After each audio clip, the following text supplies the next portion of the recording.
മറ്റൊരു വാർത്തയിലേക്ക് പോകുന്നു. തിരുവനന്തപുരം നഗരത്തിൽ കൃത്യമായ രേഖകളില്ലാതെ പ്രവർത്തിക്കുന്ന 17 സ്പാകൾക്ക് നോട്ടീസ് നൽകി നഗരസഭ. രേഖകൾ ഹാജരാക്കാൻ ഇവർക്ക് സാവകാശം നൽകിയിട്ടുണ്ട്. ഇല്ലാത്ത പക്ഷം സ്ഥാപനങ്ങൾ അടച്ചുപൂട്ടും. സ്പാകൾ കേന്ദ്രീകരിച്ചുകൊണ്ടുള്ള പരിശോധന വരും ദിവസങ്ങളിലും തുടരാനാണ് തീരുമാനം.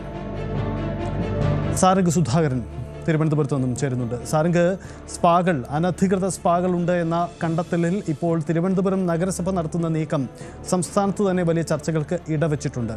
ഇത് തിരുവനന്തപുരത്തെ കാര്യം മാത്രമാണ്. ഈ 17 ഇടങ്ങൾ ലൈസൻസ് ഇല്ലാത്ത, അതായത് ഈ സ്പാകൾ എന്ന് പറയുമ്പോൾ അവിടെ പ്രീമിയം സ്പാകൾക്ക് പ്രത്യേക ലൈസൻസ് വേണ്ടി വരും. അപ്പോൾ ഈ സ്പാകൾ എത്ര കണ്ട് ലൈസൻസിങ് സമ്പ്രദായം അവർക്ക് ഏർപ്പെടുത്തിയിട്ടുണ്ട്, അതുതന്നെ ഒരു പുനഃപരിശോധനയ്ക്ക് വിധേയമാക്കേണ്ടി വരും.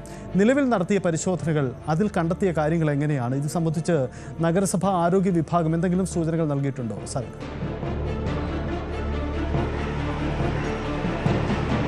സജിത്ത്, ഈ ഒരു പരിശോധനയിൽ പ്രധാനമായും പ്രാഥമികമായിട്ടുള്ള പരിശോധന, അതായത് ലൈസൻസ് ഉണ്ടോ, ഒപ്പം തന്നെ ഇവിടെ ജോലി ചെയ്യുന്ന ജീവനക്കാർക്ക് കൃത്യമായി അംഗീകാരമുള്ള തെറാപ്പി ലൈസൻസ് ഉണ്ടോ എന്നടക്കമുള്ള കാര്യങ്ങളാണ് പരിശോധിച്ചത്.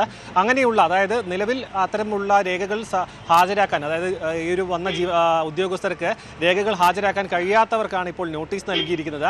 പ്രധാനമായും സ്പാ നടത്തുന്നതിനുള്ള ലൈസൻസ് ഇല്ലാത്ത പല സ്ഥാപനങ്ങളും, അതായത് ലൈസൻസ് കൃത്യമായി എടുക്കാത്തതും അല്ലെങ്കിൽ ലൈസൻസിൻ്റെ മറവിൽ മറ്റ് അനാശാസ്യ പ്രവർത്തനങ്ങളടക്കം നടത്തുന്ന പല സ്ഥാപനങ്ങളും തിരുവനന്തപുരം നഗരത്തിൽ കേന്ദ്രീകരിച്ചുകൊണ്ട് പ്രവർത്തിക്കുന്നുണ്ട് എന്ന വിവരം നഗരസഭയ്ക്ക് ലഭിച്ചിട്ടുണ്ട്. അതിനൊപ്പം തന്നെ ഒരു സ്ഥാപനം എന്നൊരു ലൈസൻസോ കാര്യങ്ങളോ ഇല്ലാതെ തന്നെ അപ്പാർട്ട്മെൻറ്റുകൾ കേന്ദ്രീകരിച്ചുകൊണ്ട് സ്പാകൾ പ്രവർത്തിക്കുന്നു. ഈ ഒരു നഗരങ്ങളിൽ പലയിടങ്ങളിലായി ഒരു പരസ്യങ്ങൾ, അതായത് മൊബൈൽ നമ്പറുകൾ മാത്രം നൽകിയിട്ടുള്ള പരസ്യങ്ങൾ പല ഭാഗത്തും കണ്ടെത്തിയത് നഗരസഭയുടെ ശ്രദ്ധയിൽപ്പെടുത്തിയിട്ടുണ്ടായിരുന്നു. അതിൻ്റെ അടിസ്ഥാനത്തിൽ നടത്തിയ പരിശോധനയിലാണ് ഈ കഴക്കൂട്ടം മേഖല, ഈ ടെക്നോ പാർക്ക് പോലെയുള്ള മേഖലകളിൽ കൂടുതലായുള്ള സ്പാകൾ, ഇങ്ങനെയുള്ള അപ്പാർട്ട്മെൻറ്റുകളും മറ്റും കേന്ദ്രീകരിച്ചുകൊണ്ടാണ് ഇവിടെ ഈ ഒരു സ്പാകളുടെ മറവിൽ അനാശാസ്യ പ്രവർത്തനങ്ങൾ, ഒപ്പം ലഹരി ഇടപാടുകൾ, ഒപ്പം ഗുണ്ടാ പ്രവർത്തനങ്ങൾ അടക്കമുള്ള നിരവധിയായിട്ടുള്ള സാമൂഹ്യ വിരുദ്ധ പ്രവർത്തനങ്ങൾ ഇവിടെ നടക്കുന്നു. അതിലേക്കെല്ലാം നഗരസഭയ്ക്ക് നേരിട്ടെത്താനുള്ള പല പരിമിതികളുണ്ട്. അതുകൊണ്ട് തന്നെ പോലീസിൻ്റെ ഒപ്പം കൂടി ചേർന്ന്, അതായത് പോലീസിൻ്റെ സഹായം കൂടി ചേർന്നുകൊണ്ട് വിപുലമായ ഒരു അന്വേഷണത്തിന് നഗരസഭ പദ്ധതി ഇടുന്നു എന്ന് വേണം മനസ്സിലാക്കാൻ. കാരണം ഇതിൽ വളരെ കൃത്യമായി രേഖകളോടുകൂടി പ്രവർത്തിക്കുന്ന പല സ്ഥാപനങ്ങളുമുണ്ട്. ഈ സ്പാകൾ അതിൽ അധികമുള്ളത് ഇത്തരത്തിൽ രേഖകളില്ലാത്തതോ അല്ലെങ്കിൽ ഇത്തരത്തിൽ അനാശാസ്യ പ്രവർത്തനങ്ങൾ നടത്തുന്ന സ്ഥാപനങ്ങളാണ്. അവയെ വേർതിരിച്ചുകൊണ്ട് കൃത്യമായി ഒരു ലിസ്റ്റ് തയ്യാറാക്കുക. ഒപ്പം അതിനപ്പുറത്തേക്ക് ഈ ഒരു നഗരസഭയുടെ ലൈസൻസോ മറ്റു കാര്യങ്ങളോ ഇല്ലാതെ അതിനപ്പുറത്തേക്ക് പ്രവർത്തിക്കുന്ന പല സ്ഥാപനങ്ങളും കണ്ടെത്തുക. അതിൽ പോലീസിൻ്റെ സഹായത്തോടു കൂടി പരിശോധനയും മറ്റും നടത്തുക. അത്തരം സ്ഥാപനങ്ങളിൽ ഇങ്ങനെയുള്ള പ്രവർത്തനങ്ങൾ നടത്താതെ നോക്കാനുള്ള നിരീക്ഷണങ്ങൾ ഏർപ്പെടുത്തുക. അങ്ങനെ വിപുലമായ പദ്ധതികളാണ് ഇപ്പോൾ നഗരസഭ ഏർപ്പാടാക്കിക്കൊണ്ടിരിക്കുന്നത്. നിലവിൽ നഗരത്തിലെ ഇന്നും ഈ ഒരു പരിശോധന തുടർന്നുകൊണ്ടിരിക്കുകയാണ്. വരും ദിവസങ്ങളിലും ആരോഗ്യ വിഭാഗം സീനിയർ ഹെൽത്ത് ഇൻസ്പെക്ടർ നമ്മളോട് പ്രതികരിച്ചതുപോലെ തന്നെ വരും ദിവസങ്ങളിലും എല്ലാ സ്ഥാപനങ്ങളിലും പരിശോധന നടത്തും.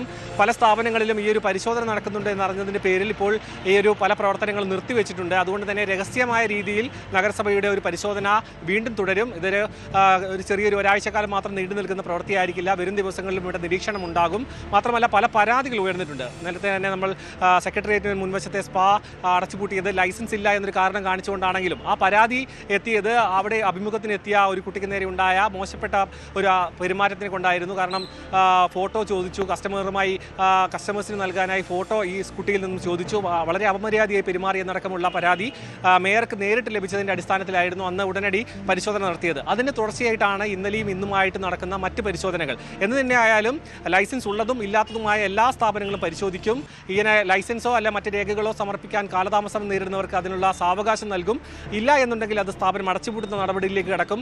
അനാശാസ്യ പ്രവർത്തനങ്ങളുമായും മറ്റ് ആൻറ്റി സോഷ്യൽ എലമെൻസും ഉള്ള പല സ്ഥാപനങ്ങളിലും പോലീസും മറ്റ് സേവനങ്ങളും മറ്റും ഉപയോഗിച്ചുകൊണ്ടുള്ള കൂടുതൽ നടപടികളിലേക്ക് കടക്കുമെന്നാണ് നഗരസഭ വ്യക്തമാക്കുന്നത്. സജിത്ത്, സാർക്ക് ഒരു കാര്യം കൂടി, ഈ കഴക്കൂട്ടം പോലെയുള്ള തിരുവനന്തപുരം നഗരത്തിലെ വളരുന്ന ടെക് സിറ്റിയായ കഴക്കൂട്ടം പോലെയുള്ള ഇടങ്ങളിൽ ഇത്തരം സ്പാകൾ പ്രവർത്തിക്കേണ്ടത് ആവശ്യമാണ്. കാരണം അത് മലയാളികൾ മാത്രമുള്ളതല്ല, നിരവധി അന്യസംസ്ഥാനങ്ങളിൽ നിന്നുള്ള ആളുകളടക്കം തൊഴിലെടുക്കുന്ന ഇടങ്ങളാണ്. അപ്പോൾ ഇത്തരം ഒരു ഹൈടെക്കായി മാറുന്ന ഒരു നഗരത്തിൽ ഇത്തരം സ്പാകളൊക്കെ ആവശ്യമല്ലേ എന്ന ചോദ്യം കൂടിയൊക്കെ ഈ ചർച്ചയിൽ ഉയർന്നു വരുന്നുണ്ട്. അപ്പോൾ നഗരസഭ എന്തായാലും ഇപ്പോൾ ഈ വിവാദത്തിൻ്റെ പശ്ചാത്തലത്തിൽ കൃത്യമായ ഒരു രൂപരേഖ, ഒരു മാർഗ്ഗനിർദ്ദേശം സ്പാകളുടെ പ്രവർത്തനം സംബന്ധിച്ച് മുന്നോട്ട് വെക്കുമോ? നേരത്തെ ഈ ക്രോസ് മസാജിങ് പോലെയുള്ള ഈ മേയറുടെ പരാമർശം തന്നെ വലിയ വിവാദമായിരുന്നു. അപ്പോൾ ഇതിലൊരു വ്യക്തത വരുത്താൻ തിരുവനന്തപുരം നഗരസഭ തയ്യാറാകുമോ? കാരണം തിരുവനന്തപുരം നഗരസഭയുടെ ആക്ഷൻ കോർപ്പറേഷന് തുടർച്ചയായി കേരളത്തിൻ്റെ മറ്റ് നഗരങ്ങളിലും ഇതിന് തുടർച്ച ഉണ്ടാകുമോ എന്ന കാര്യം കൂടി നിൽക്കുകയാണല്ലോ. അപ്പോൾ ഇതൊരു വ്യക്തത വരുത്താൻ നഗരസഭയുടെ ഭാഗത്തു നിന്ന് നീക്കം ഉണ്ടാകുമോ?